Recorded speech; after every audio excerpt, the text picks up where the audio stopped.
Hi, this is Joe from Mountains for Everybody's site. In this video I want to say a few words about Pizzo Orsera, which I climbed recently. I was in Livigno area where I was climbing several of those 3,000ers that are around the city, and Pizzo Orsera was one of them. And I must say this is the easiest one, and the reason is that you can start from Forcola Pass, and this is quite high start point, so you have just a bit more than 700 meters of elevation difference to walk, and this can be done in 2 hours and 30 minutes. The sign that you will see at Forcola Pass will tell you the same. I did it in 2 hours 20 minutes. So this what you see as a climbing time is realistic. The mountain is 3032 meters, and it is exactly on the border between Italy and Switzerland, so the border goes here over the summit and follow the ridge. And when you start actually from the Forcola Pass, this is just a few meters from the official border crossing checkpoint. You will walk for some time just passing those border stones, so you will be exactly on the border. At some point the route actually goes to the Swiss side, and then again you will be on the border itself all the way to the summit. So I approached it from Forcola Pass, and this is what I want to show you here. But there are several actually options how to get to the summit. In this map that I prepared, I roughly mark with this blue line my way up from the pass. This is the start point. The route is marked, but at some point you can make a mistake and start walking in the direction of Pizzo Orsera. This is what I did, but I corrected myself and I was soon again on the correct route. So the route to Pizzo Orsera is 101, and this is not the route that you should follow. You should follow 111.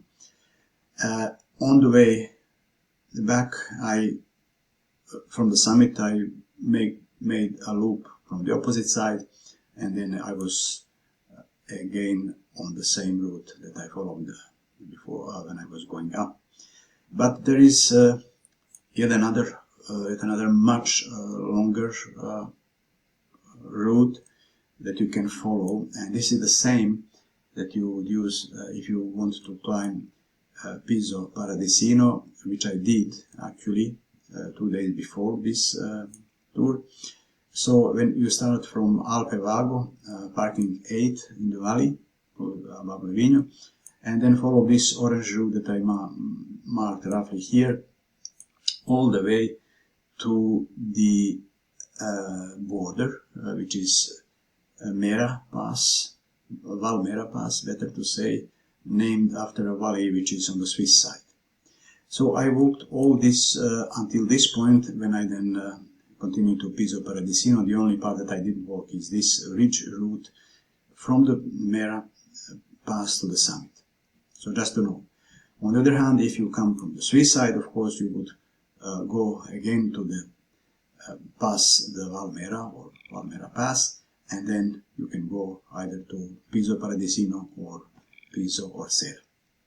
So just to know, so there are several routes, all of them are longer, much longer compared to this Forcola Pass route, which I followed.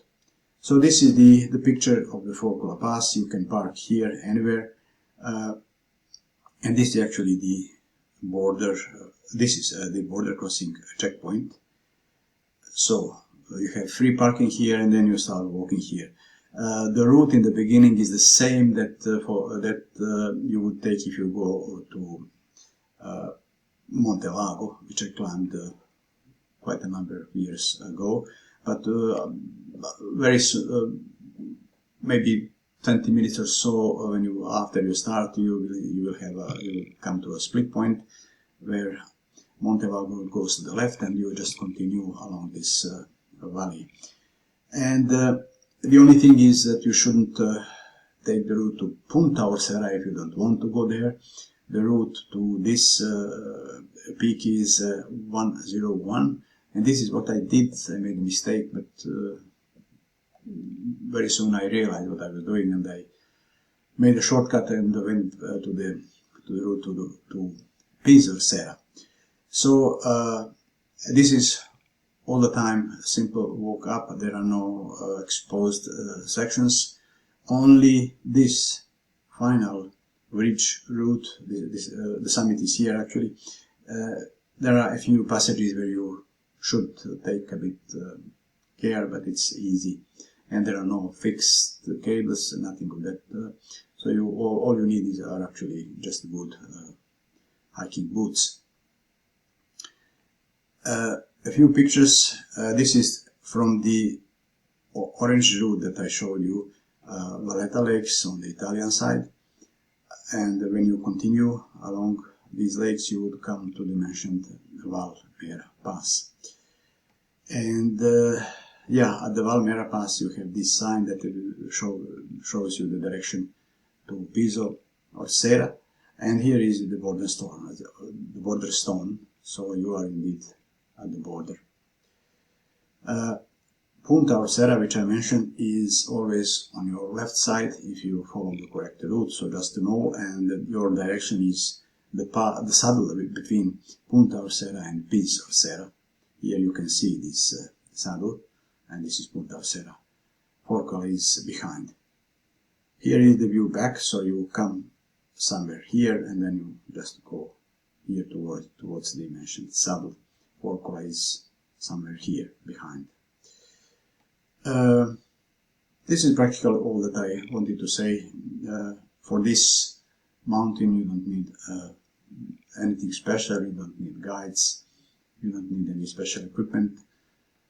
I always have my trekking poles with me, and for this tour I used my day pack, Osprey Stratos 24. It was perfectly good for this tour.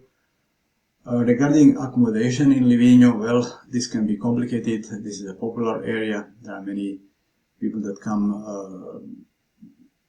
to ride bicycle, because this is really a paradise for bicycle riders.